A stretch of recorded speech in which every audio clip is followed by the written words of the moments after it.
No hay gritos de bienvenida, ni marineros que respondan desde la cubierta. Solo silencio. Un silencio que pesa como una premonición. Cuando las autoridades suben a bordo, encuentran un espectáculo del horror. Los cuerpos de los marineros yacen apilados, cubiertos de manchas negras. Algunos aún respiran, delirando, con fiebre y los ojos hundidos. Los demás ya no pertenecen a este mundo. Nadie lo sabe todavía, pero ese barco ha traído algo más que mercancías.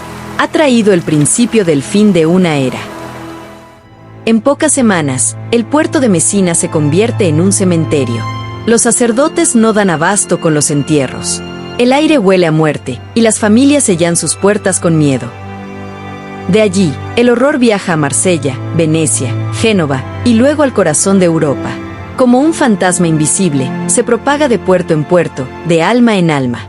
Así comenzó una de las tragedias más devastadoras de toda la historia humana. Una epidemia que acabaría con más de 200 millones de personas, borrando pueblos enteros, destruyendo imperios y transformando para siempre el curso de la civilización. Los cronistas de la época la llamaron la Gran Muerte. Otros, el castigo de Dios. Pero el nombre que perduró fue la peste negra. Esta historia no trata solo de muerte. Trata de cómo la humanidad enfrentó su mayor miedo, de cómo el conocimiento surgió entre la oscuridad, y de cuando todo parecía perdido, el espíritu humano volvió a levantarse. Antes de que la peste arrasara Europa, el continente vivía un momento de aparente prosperidad. El siglo XIV marcaba un renacer tras siglos de guerras y hambre. Las ciudades crecían dentro de sus murallas. Los gremios de artesanos prosperaban. Las ferias, los oficios y el comercio comenzaban a mover fortunas. Los barcos navegaban el Mediterráneo cargados de especias, telas, marfil y oro. Y por tierra, la ruta de la seda conectaba China, India, Persia y Europa. Era la arteria comercial del mundo antiguo. Pero junto con los tesoros, viajaba el enemigo que nadie podía ver, un microorganismo tan pequeño que tardaría siglos en ser comprendido. En las vastas estepas de Asia Central, las marmotas y los roedores empezaron a morir sin explicación. Sus cuerpos, plagados de pulgas infectadas, quedaron al alcance de comerciantes y caravanas. Así comenzó la travesía de la bacteria Yersinia pestis. Primero fueron las rutas mongolas, luego las caravanas hacia Crimea. Allí, en el puerto de Kaffa, se cuenta que los tártaros sitiaron la ciudad, lanzando con catapultas los cuerpos infectados sobre las murallas. Sin saberlo, habían creado una de las primeras formas de guerra biológica. Cuando los genoveses huyeron en sus barcos hacia Italia, la peste viajó con ellos. Y con cada ola que golpeaba el casco, el destino de Europa se sellaba un poco más. Europa, sin saberlo, estaba condenada. Las calles eran estrechas y sucias. Los desechos se arrojaban por las ventanas. Las ratas vivían bajo las casas, entre la comida, entre los hombres. El agua era escasa, la higiene inexistente. El olor de la vida era el olor de la putrefacción. Los médicos aún seguían las teorías de Hipócrates y Galeno, creyendo que la enfermedad provenía del aire corrupto o de los astros. La gente confiaba más en las oraciones que en los remedios. Y la Iglesia, todopoderosa, enseñaba que las plagas eran castigos de Dios. Nadie imaginaba que la verdadera causa estaba al alcance de la mano, escondida en una pulga diminuta. El reloj de la historia había comenzado su cuenta regresiva. Y pronto, el sonido de las campanas fúnebres ahogaría las risas de toda una generación.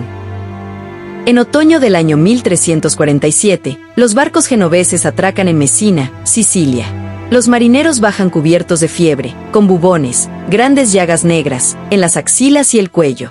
En cuestión de días, mueren. Los médicos no entienden nada. Y los que intentan ayudarlos, enferman también. Las autoridades expulsan los barcos del puerto, pero es demasiado tarde. El mal ya está dentro. La peste viaja con el comercio, de Sicilia a Génova, de Génova a Marsella, de Marsella a París. Y en menos de un año, toda Europa está ardiendo de enfermedad. Los cronistas describen escenas apocalípticas. Calles enteras cubiertas de cuerpos. Campanas que nunca dejaban de sonar. Familias que huían abandonando a los suyos. Pueblos donde no quedaba una sola alma viva. Los síntomas eran brutales: fiebre, delirios, vómitos, sangrados por la boca y la nariz. Los bubones, esas hinchazones negras, estallaban supurando pus. La piel se manchaba con puntos oscuros. En cuestión de días, el enfermo moría entre gritos y desesperación. Algunos la llamaron la enfermedad del aire. Otros, el fuego interno. Pero el pueblo la bautizó con el nombre que se mantendría por siglos, la muerte negra. En Florencia, el escritor Giovanni Boccaccio describió el horror en su obra, el Decamerón. Los hermanos abandonaban a sus hermanos, los padres a sus hijos, y las esposas a sus maridos. Nadie cuidaba de nadie, pues todos temían por sus vidas. El miedo se volvió más contagioso que la peste misma. Las ciudades cerraron sus puertas, pero nada podía detenerla. Viajaba con el viento, con los viajeros, con las ratas escondidas en las bodegas. Hasta los animales huían de los cuerpos humanos. No había escapatoria. Los muertos superaban a los vivos. Y los cementerios se llenaban tan rápido que las fosas comunes eran abiertas con prisa, lanzando cuerpos sin nombres, sin oraciones, sin cruz. Europa se ahogaba en su propio miedo. Y lo peor, aún estaba por venir. Con la peste recorriendo el continente, la sociedad colapsó. La Iglesia, que durante siglos había sido la guía espiritual, empezó a perder credibilidad. Los sacerdotes morían igual que los campesinos. Las procesiones religiosas se convertían en focos de contagio. Y el pueblo, desesperado, buscó culpables. En Alemania, Francia y España, comenzaron las persecuciones. Miles de judíos fueron acusados de envenenar los pozos. En Estrasburgo, más de 2000 fueron quemados vivos en una sola jornada. El miedo justificaba lo injustificable. Surgieron los flagelantes, grupos de hombres que recorrían las calles azotándose con látigos, pidiendo perdón a Dios, convencidos de que el dolor los salvaría del castigo divino. Marchaban cantando himnos lúgubres, cubiertos de sangre y fe. Pero ni sus rezos, ni sus sacrificios detuvieron la peste. En Inglaterra, Francia y la península ibérica, las monarquías comenzaron a temblar. Los ejércitos se desintegraban.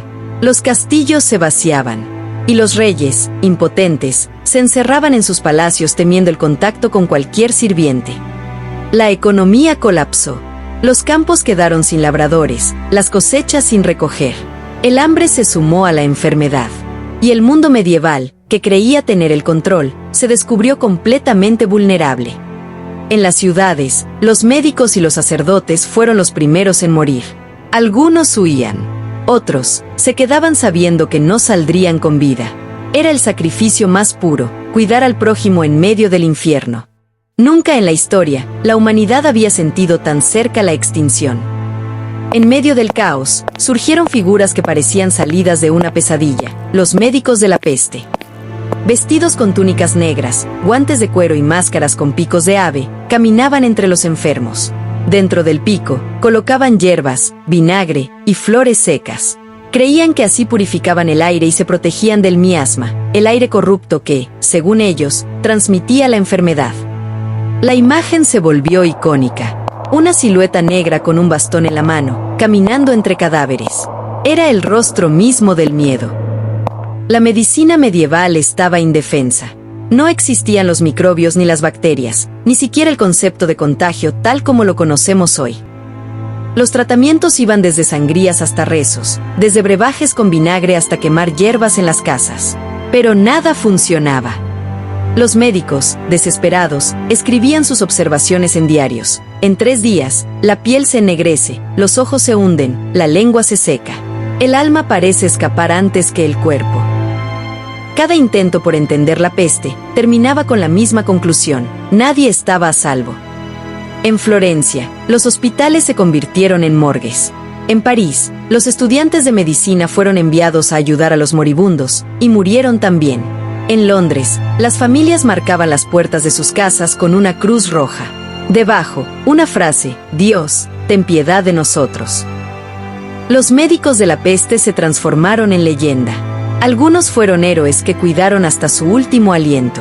Otros, comerciantes de la desesperación, cobrando fortunas por remedios inútiles. Pero todos compartían el mismo destino: morir por tratar de entender la muerte. La fe, el único refugio del pueblo, empezó a quebrarse. Durante siglos, la Iglesia había prometido salvación. Pero ahora, los curas morían igual que los ladrones, y los santos parecían guardar silencio. Las procesiones religiosas se transformaron en focos de contagio. Los monasterios quedaron vacíos. Hasta los cementerios sagrados se llenaron tanto, que los cadáveres se apilaban junto a los altares. El miedo a Dios se convirtió en resentimiento. ¿Por qué un creador misericordioso permitía tanto dolor? ¿Era el fin del mundo? ¿Un castigo por los pecados de la humanidad? Los sermones se volvieron más oscuros. Algunos sacerdotes aseguraban que el juicio final había comenzado. Otros, simplemente dejaron de predicar. En las aldeas, las campanas repicaban día y noche.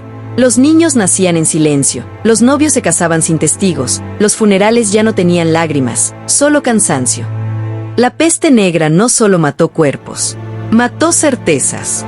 Mató la confianza en las instituciones, en la ciencia y en la fe. Y cuando las oraciones dejaron de funcionar, el hombre volvió la mirada hacia sí mismo y empezó a buscar respuestas fuera de la religión. Fue el inicio de algo nuevo, aunque nadie podía verlo todavía, el renacimiento del pensamiento crítico. A finales de 1352, la peste comenzó a debilitarse. No desapareció, simplemente, ya no tenía a quien matar. Los pueblos quedaron vacíos. En algunas regiones de Francia y Alemania, el 70% de la población había muerto. En Inglaterra, 1 de cada 3 seres humanos había desaparecido. El silencio dominó los campos, las ciudades parecían cementerios, y durante años, los hombres temieron volver a reunirse, hablar o tocarse. Pero como siempre ocurre en la historia humana, la vida encontró la manera de regresar. Los sobrevivientes heredaron tierras, casas y oficios. El trabajo se volvió valioso. Los campesinos, antes oprimidos, comenzaron a exigir mejores condiciones. Los siervos dejaron de ser esclavos del feudo. Europa, sin saberlo, acababa de poner fin al sistema feudal. El mundo medieval había muerto junto con la peste, y en sus ruinas nació un nuevo orden. El arte cambió. Las pinturas comenzaron a mostrar la muerte, la fragilidad del cuerpo, la fugacidad de la vida. Los hombres de ciencia empezaron a cuestionar los dogmas religiosos, y los filósofos, a pensar en el hombre como centro del universo. Sin saberlo, los supervivientes de la peste negra habían abierto el camino hacia el Renacimiento. En los siglos siguientes, la humanidad aprendería a estudiar, a dudar y a observar. Descubriría que las enfermedades no eran castigos divinos, sino organismos invisibles que podían comprenderse y combatirse. De la oscuridad nació la ciencia. De la desesperación, la razón. Y de la muerte, renació la vida. Hoy, 7 siglos después, aún vivimos bajo la sombra de aquella tragedia. La peste negra cambió la historia, pero también cambió nuestra manera de entender la existencia. Nos enseñó que la vida es frágil, que el conocimiento salva, y que incluso en medio del miedo, el ser humano puede reinventarse. Los historiadores estiman que murieron más de 200 millones de personas entre Asia, África y Europa. Pero el verdadero impacto no se mide en números, sino en cómo transformó la mente del hombre. De sus cenizas, surgió la medicina moderna, la filosofía humanista y el arte del Renacimiento. Cada pincelada de Leonardo, cada estatua de Miguel Ángel, cada palabra de los pensadores, lleva, en cierto modo, la memoria de la peste negra. Después de haber mirado tan de cerca la muerte, Europa aprendió a valorar la vida. Y en esa lección, se escondía el mayor renacimiento de todos, el del espíritu humano. Así fue como una plaga, nacida en el silencio de las ratas y las sombras, cambió para siempre el destino del mundo. Si esta historia te hizo pensar, suscríbete, dale like y acompáñame en el próximo viaje.